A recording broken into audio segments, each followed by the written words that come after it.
yan. Alam nyo ba, ganito kasi ang kwento.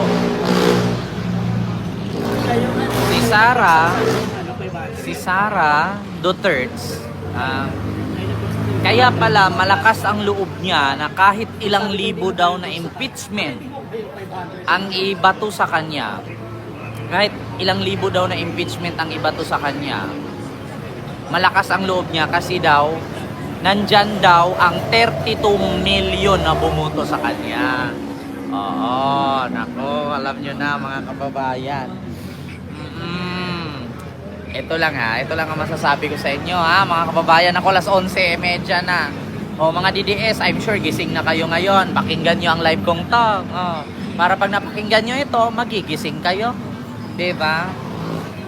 Si Digong, ngayon naman, si Digong, kinakabahan na sa kaso niyang kakaharapin sa Quadcom kasi nasa DOJ na pala ang kaso ni Bato, ni Bongo, ni Digong at ng ilan pang personalidad na sangkot sa extrajudicial killings or war on drugs. Diba? Oo. Kay Sara Duterte naman, kaya pala malakas ang loob niya na hindi siya natatakot na i-impeach kasi daw, nandyan naman daw sa likod niya ang 32 million. Diba? Nasa likod daw niya ang 32 million na botante. Hoy, nandito na naman si Soledad Moller. Hoy, Soledad Moller. Isa ka sa DDS na bubo. Kumusta ka na? Tignan mo kung matalino ka, nagbangs ka, hindi pantay. Diba? Soledad Moller, buti buhay ka pa. Buti hindi ka pinalo ng anak mo. Nakakahiya ka bilang ina. Diba?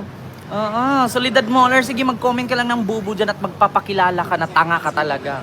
Diba? Tignan mo, yung Sara Duterte ninyo. Kaya pala malakas ang loob at hindi natatakot sa 3 impeachment laban sa kanya kasi daw nasa kanya ang 32 million. 32 million nasa kanya daw. Ang tanong ngayon, 32 million na botante daw. Sir Joseph, ayan, Rex TV Adventure.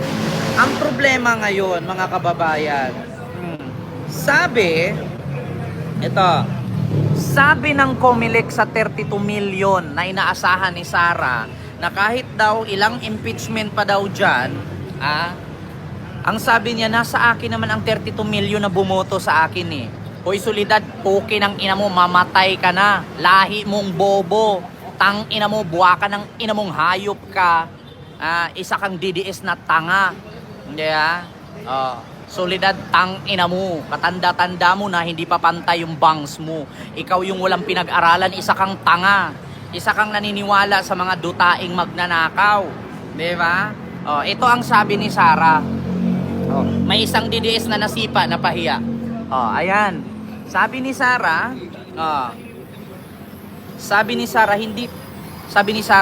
kahit pa ilang impeachment dyan, wala akong pakialam. Kasi kapag ang 32 million na bumoto sa akin nung nakaraang eleksyon, mag-people power dyan at mag-revolusyon, hindi tatalab ang impeachment sa akin. Sinagot ng COMELEC ang kayabangan ni Inday Pusit. Ang sabi ng COMELEC, sabi ng COMELEC chief na si George Garcia, di uubra sa impeachment. Sabi niya dito, 32 million votes mo, Sara. Hindi uubra sa impeachment.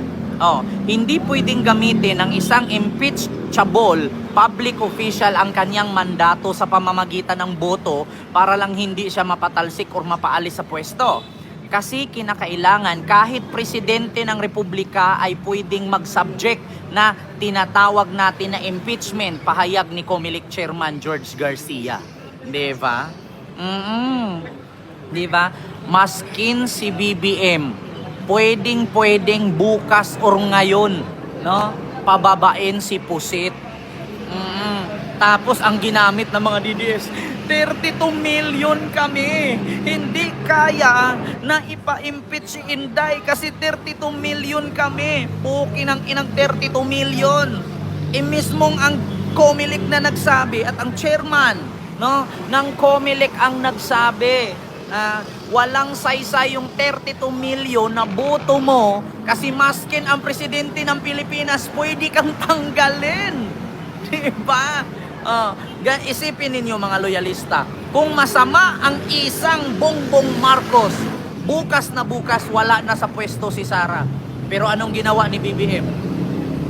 Huwag nyo nang pag-aksayahan ng panahon yan. Di ba? Huwag nyo nang pag-aksayahan ng time yan. Bakit? Pag tinanggal nyo ba si Sara, may isang Pilipino makakabayad ng upa sa bahay? Pag tinanggal nyo ba si Sara, mga tao na nagugutom makakakain ba? Walang kwenta. Diba? Yun ang katotohanan. Kaya mga DDS, huwag po kayong magalit. Magsabi lang po tayo ng totoo.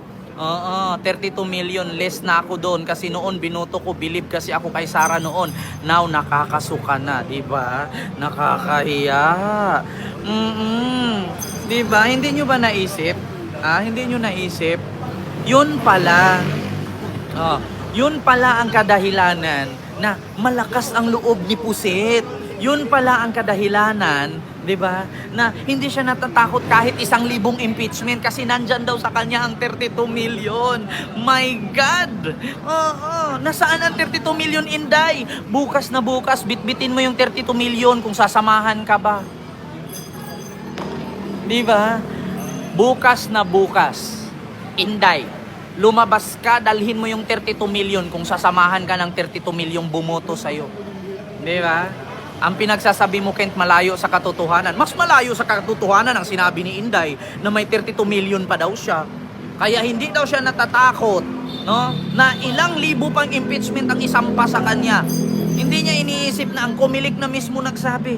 Ayan o, sabi ng Comelec. Hindi pwedeng gamitin ang isang impeachable. Di ba? Pag sinabi nating impeachable, ang sakit no, no? Impeachable yung tatanggalin na. Di ba? Yung matatanggal na. Di ba? Hindi pwedeng gamitin ng isang impeachable public official ang kanyang mandato. 'Di ba? Sa pamamagitan ng boto para lang hindi siya mapatalsik or mapaalis. Oh my God.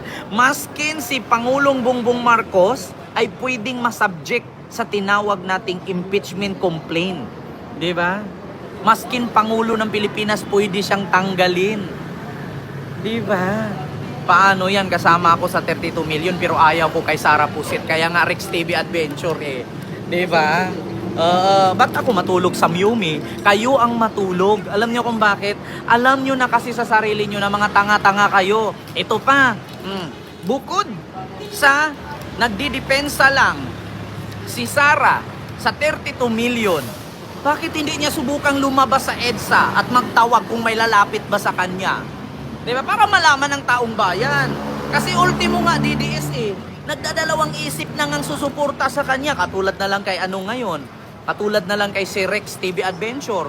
Isa siya sa 32 million pero ayaw na niya. Diba? Pangalawa. Ito pa ang pangalawa. Bukod kay Sara, nako, masaktan kayo nito.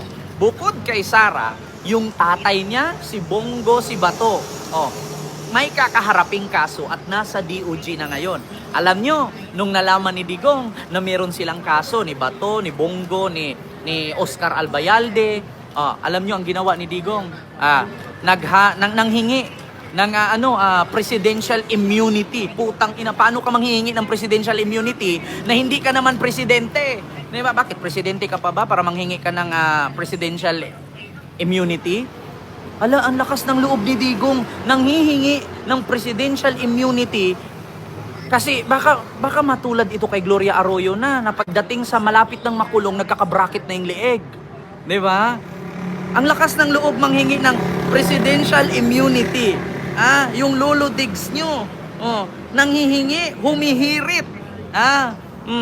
Humihirit ng presidential immunity. Ay, Diyos mio, Marimar, nakakahiya po ito. Kasi alam naman kasi niya sa sarili niya na makukulong siya. Para hindi siya papupuntahin sa korte, para hindi siya humarap sa DOJ, humihingi siya ng presidential immunity. Ito presidential immunity only applies to sitting president.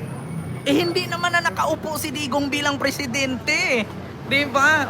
Former Philippine President Rodrigo Duterte attends a Senate probe on drug on war during this administration on Manila, October 20, 2024. Philippine President Rodrigo Duterte strongly defend his deadly drug war as he testified October 28, Senate proved that crackdown. Ngayon, humihingi ng presidential immunity. Bakit ang lakas ng loob manghingi ng presidential immunity? Bakit presidente pa ba siya? Kaya pala, actually ito aminin yung mga DDS, yung Tatay Diggs ninyo, giango-ango na. Alam niyo ibig sabihin ng giango-ango na? Ulyanin na.